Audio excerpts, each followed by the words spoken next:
بسم اللہ الرحمن الرحیم۔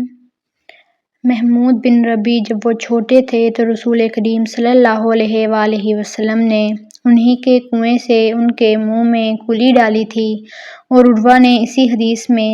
مسعود وغیرہ سے بھی روایت کیا ہے، اور ہر ایک راوی ان دونوں میں سے ایک دوسرے کی تصدیق کرتے ہیں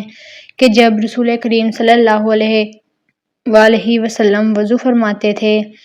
تو آپ کے بچے ہوئے وضو کے پانی پر صحابہ رضی اللہ عنہم جھگڑنے کے قریب ہو جاتے تھے۔ صحیح بخاری حدیث نمبر 199۔ صائب بن یزید کہتے تھے کہ میری خالہ مجھے نبی کریم صلی اللہ علیہ وآلہ وسلم کی خدمت میں لے گئیں اور عرض کیا کہ یا رسول اللہ، میرا یہ بھانجا بیمار ہے۔ آپ نے میرے سر پر اپنا ہاتھ پھیرا اور میرے لیے برکت کی دعا فرمائی، پھر آپ نے وضو کیا اور میں نے آپ کے وضو کا بچا ہوا پانی پیا، پھر میں آپ کی کمر کے پیچھے کھڑا ہو گیا اور میں نے مہر نبوت دیکھی جو آپ کے مونڈھوں کے درمیان ایسی تھی جیسے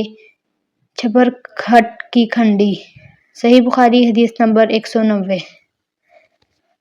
عبداللہ بن زید رضی اللہ تعالیٰ عنہ نے وضو کرتے وقت برتن سے پہلے اپنے دونوں ہاتھوں پر پانی ڈالا، پھر انہیں دھویا، پھر دھویا، یا یوں کہا کہ کلی کی اور ناک میں ایک چلو سے پانی ڈالا اور 3 مرتبہ اسی طرح کیا، پھر 3 مرتبہ اپنا چہرہ دھویا، پھر کہنیوں تک اپنے دونوں ہاتھ 2 بار دھوئے، پھر سر کا مسح کیا، اگلی جانب اور پچھلی جانب کا، اور ٹخنوں تک اپنے دونوں پاؤں دھوئے، پھر کہا کہ رسول اللہ صلی اللہ علیہ وآلہ وسلم کا وضو اسی طرح ہوا کرتا تھا۔ صحیح بخاری حدیث نمبر 191۔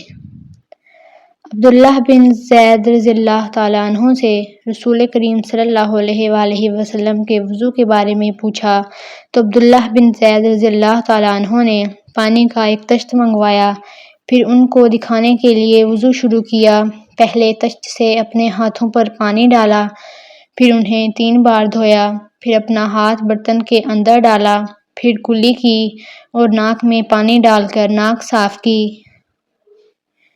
3 چلوؤں سے 3 دفعہ، پھر اپنا ہاتھ برتن کے اندر ڈالا اور اپنے منہ کو 3 بار دھویا، پھر اپنا ہاتھ برتن کے اندر ڈالا اور دونوں ہاتھ کہنیوں تک 2 بار دھوئے، پھر سر پر مسح کیا، اسی طرح کے آگے کے طرف اپنا ہاتھ لائے، پھر پیچھے کی طرف لے گئے، پھر برتن میں اپنا ہاتھ ڈالا اور اپنے دونوں پاؤں دھوئے۔ ہم سے موسیٰ نے، ان سے وہیب نے بیان کیا کہ آپ نے سر کا مسح صرف 1 دفعہ کیا۔ صحیح بخاری حدیث نمبر 192۔